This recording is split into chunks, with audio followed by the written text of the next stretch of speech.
Ayan guys, pinalitan na naman ng silver canister si Blackpink guys oh.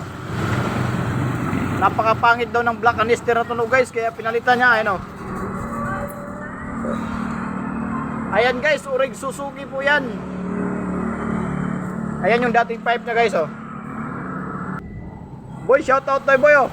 Shout out sa taga-Nabal guys oh. Ayan guys, so si ano, si Bonjour.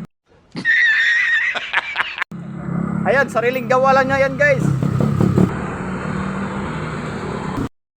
Pero ito yung pinakamalupit guys oh. Guys, ito na yung sound check ng stock silver canister guys oh.